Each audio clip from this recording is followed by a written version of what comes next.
weeks he was working on for us. Very beautiful. Hey y'all, it's me, Reese. Let me turn down the volume a little bit. Do you mind if I turn down the volume a little bit?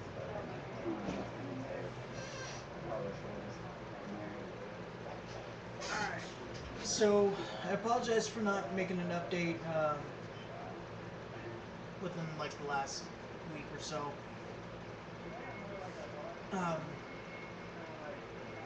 Kind of hit a little bit of a speed bump here. And that speed bump's name would be staph infection. And, well, I had like this pimple looking thing on my chest Monday after I got off work, Monday night. And I went ahead and, what do you do when you have a pimple? Try and resolve it. Well, tried to resolve it, and it didn't exactly work. And Tuesday, when I woke up, my girlfriend went in took a look at it, and she was just like, well, if it's just a pimple, it should go away, but it's not looking too good. She felt around it, and it was feeling pretty hard, like I would say about that big around underneath. And I should probably tell you where it is. It is on my chest, as in right here. Now,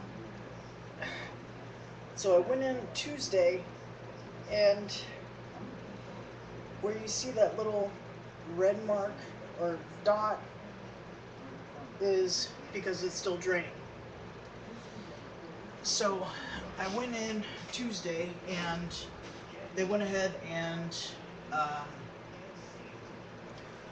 took a look at it and felt around it, and they weren't really too happy with the fact that my blood pressure, my heart rate was up at 141, which is not happy time. So they were trying to go ahead and fast track me, get it taken care of, and then get me out of the hospital.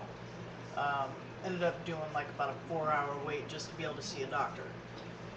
So went and finally saw the doctor. Doctor came in, took a look at it, was like, ooh, yeah, I'm gonna numb you up, cut you open, take a culture of it, give you some painkillers, and send you on your way. If it gets worse, let us know. Hey.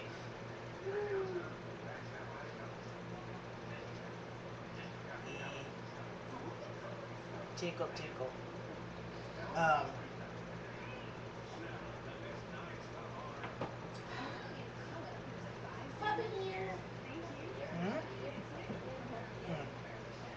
She's playing with our puppy. She's sleeping on my side of the bed per usual, except she's literally up on my side of the bed.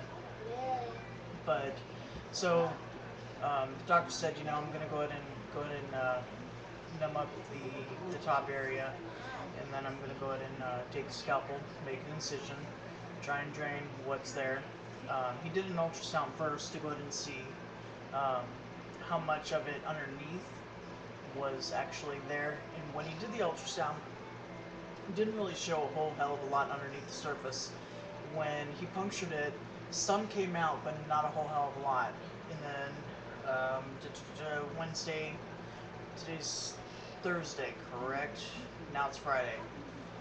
Yesterday I went and changed the bandages after he sent me home and everything. He sent me home with gauze and everything and said, just change the bandages as often as they need to. Don't take the wick out, which means that they have this little piece of cotton gauzy strip thing that's stuck inside my body and into the pocket that's hanging out, so that way it keeps the wound open, so that way it drains.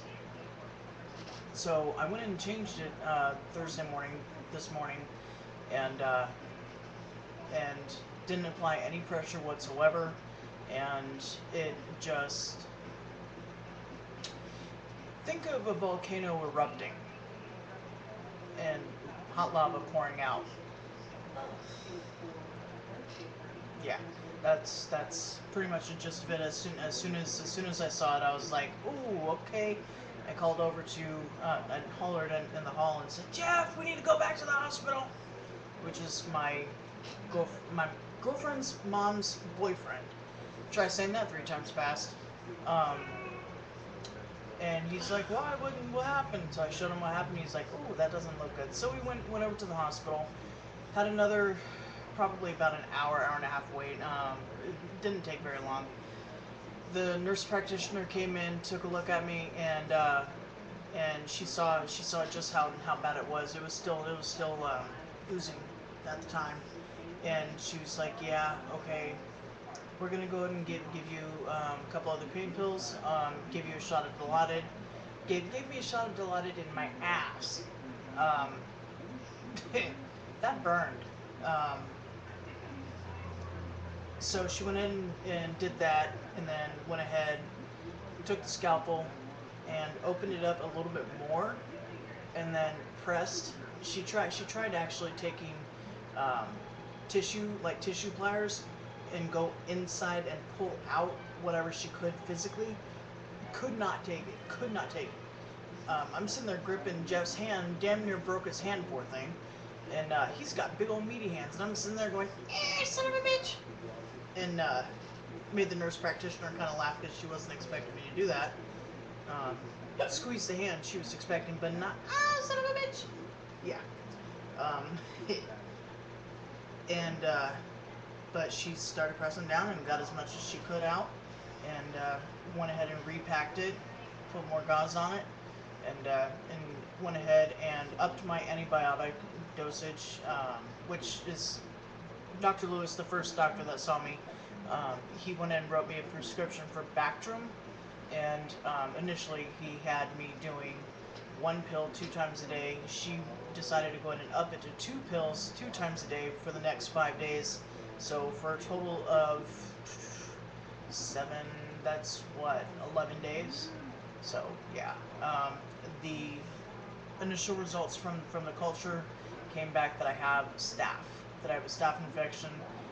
They did not do any of the stress tests sort of thing on it to see if it's reactive to antibiotics or non-reactive, which would mean either I have MRSA or just um, really bad staph infection. So we're just playing it by ear right now, and it's still draining it. Earlier after the hospital, it was doing fine, but yeah, that's pretty much why I haven't made an update.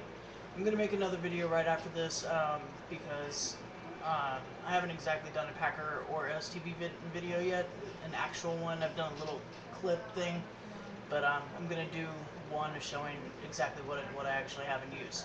So yeah, all right. Hit y'all later, and hope everything's going good. By the way, Brandy's thyroid is doing a hell of a lot better. She's still starting to go into the hypo end of things, but it's better than being up at the hyper end of it and having her health be at a higher risk. She's off all of her meds except for the only one that she's still on is what? Anxiety medicine. Yeah, is the citalopram, which is used for anti-anxiety and any depression, and I'm on that as well. So, yeah. Okay. Hit y'all later on the flip side. See you in a minute. Bye.